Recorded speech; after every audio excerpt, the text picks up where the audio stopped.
If you keep revisiting that energetic signature over again every single day, you don't have to go anywhere and get it. The new job finds you. The new house actually finds you. The new relationship finds you because you are the vortex that's drawing the experience to you.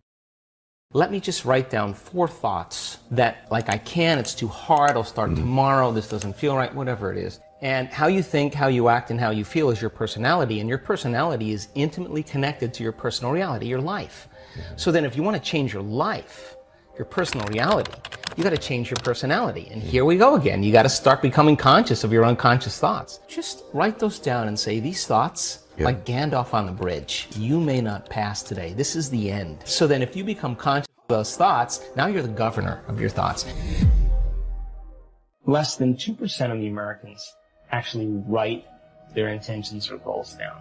The ones that do actually write them down, they have an 80% chance of reaching those goals if they write them down. So when you write something down, you're telling your brain that you mean it.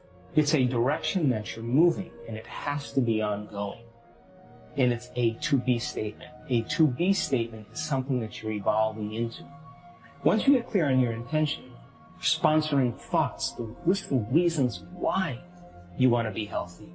Because those sponsoring thoughts are really going to be the driving force to get you going in that direction. If it's healthy, you may have vitality. You may want to look better. If it's wealth, you want freedom. That's what you really want. Freedom to do whatever you want, right? So when you begin to define your intention and you couple it with a sponsoring thought, now you're giving your body a taste emotionally of what that future is going to be like. Now, the next step is to plan your actions. Master your day, one day at a time. So now you've already dismantled an old part of yourself, and you say, today, the thought I'm going to have is that I am a genius and I accomplish everything. Or I live in no time, the universe provides for me. The universe lives in my favor. Different compartments of the brain begin to unify. They begin to synchronize. And what syncs in the brain links in the brain. So when your brain is coherent, you're coherent. When your brain is incoherent, you are incoherent. So we've measured this thousands of times. We'll see very large areas of the brain, huge areas, begin to synchronize together.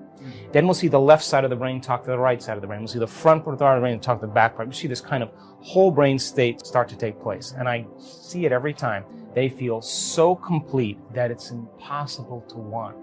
How can you want when you're whole? And that's the moment the magic happens. We see a strip chart, we're measuring someone's brain, and all of a sudden we just see this brrrr, and then there'll be a pause. And then 10 minutes later, brrrr, and we know that's downloads. The person is having epiphanies. They're having downloads. We're getting raw information that's beyond our senses. The nervous system really is the superconductor of consciousness. Let's write down the feelings of how you would feel if that future happened, and you're going to have to feel that feeling before it occurs. So now, okay, what does an abundant person feel? Pretty much free, in love with life, grateful to be alive, abundant. Okay, now, let's practice. The moment you feel gratitude, your healing begins. The moment you feel worthy and abundant, you're generating wealth. The moment you're empowered, you are moving towards your success. The moment you're in love with yourself and you're in love with life, you'll create an equal. The moment you are in awe of life, you're going to have a mystical experience. And so that's causing an effect, right? So then if you can teach people then how to create, instead of from lack or separation, but create from wholeness, and create from what we call the quantum field instead of three-dimensional reality. Okay, the quantum field is an invisible field of energy that exists beyond our senses. You can't see it, you can't smell it, you can't taste it, you can't hear it, you can't feel it. It exists beyond our experience of three-dimensional reality. And how much of your waking day are you aware of energy and frequency? For most people, they're unaware of the quantum field. And if you're unaware of it, it doesn't exist for you.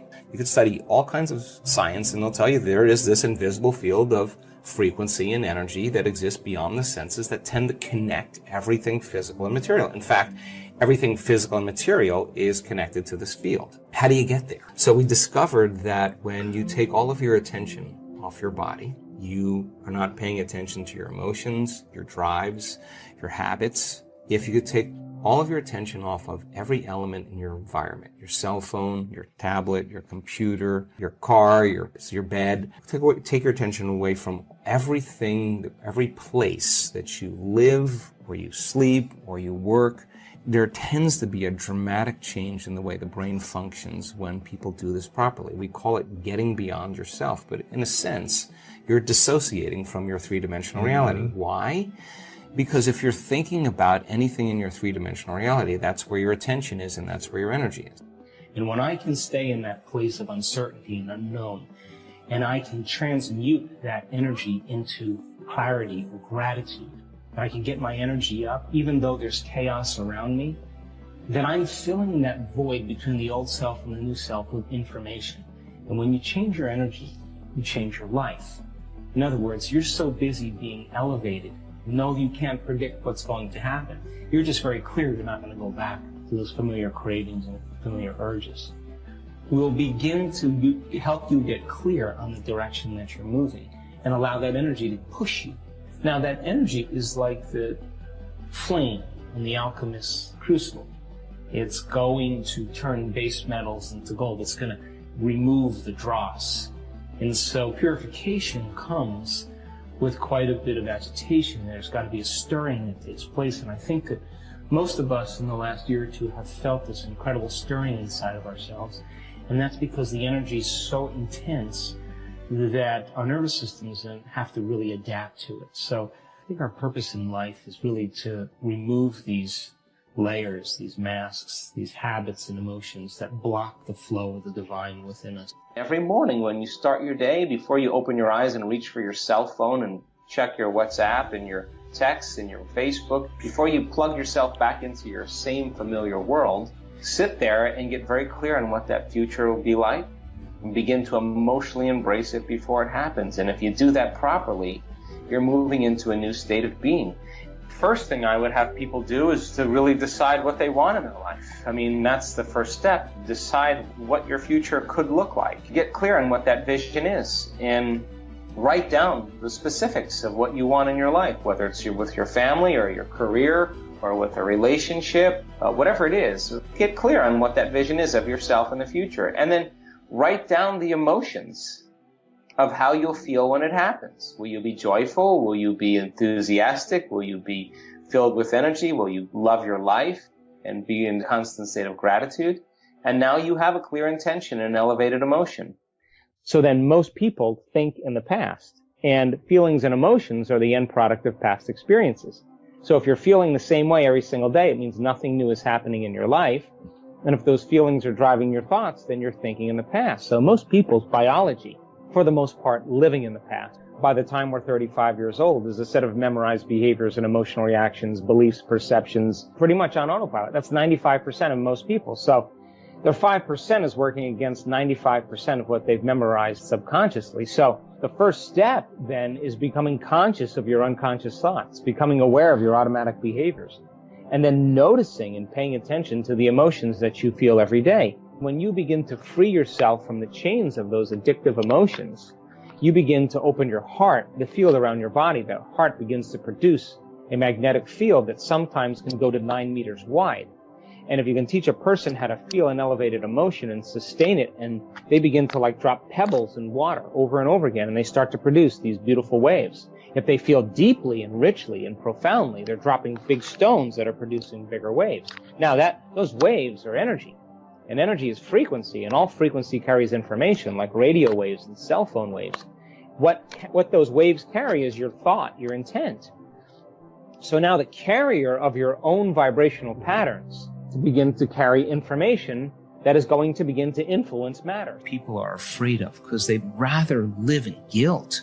At least they can predict who they're going to be than take a chance in possibility. You have to really begin to mentally rehearse. Ask yourself at the end of your day, I do this every day, how'd I do? First thing you have to do is you have to decide, are you going to be defined by a vision of the future, or are you going to live by the memories of the past? Now, thoughts are the language of the brain, and feelings are the language of the body, and how you think and how you feel creates your state of being. So we could say that most people's entire state of being when they start their day is in the familiar past. Well, if you live in the familiar past, then it makes sense you're going to create the predictable future. Your body is your unconscious mind. Some people would rather cling to the familiar than take a chance in possibility. For most people, then, they say, well, I don't really see how my thoughts have anything to do with my destiny. Well, that's because 95% of those thoughts are subconscious programs, right? So you're not even conscious that you think those thoughts. So the first step to change is starting to think about what you've been thinking about and change it. And then when you begin to observe those thoughts, now the game is on, right? Because now you're working to become conscious of that and not go unconscious again. And it takes an incredible amount of awareness.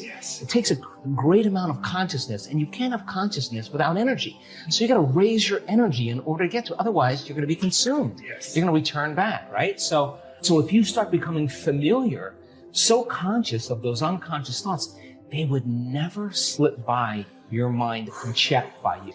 Because if you combine a clear intention, a coherent thought, coherent brainwave pattern, with a coherent heart, moving into that elevated emotion, thoughts are electric and feelings are magnetic.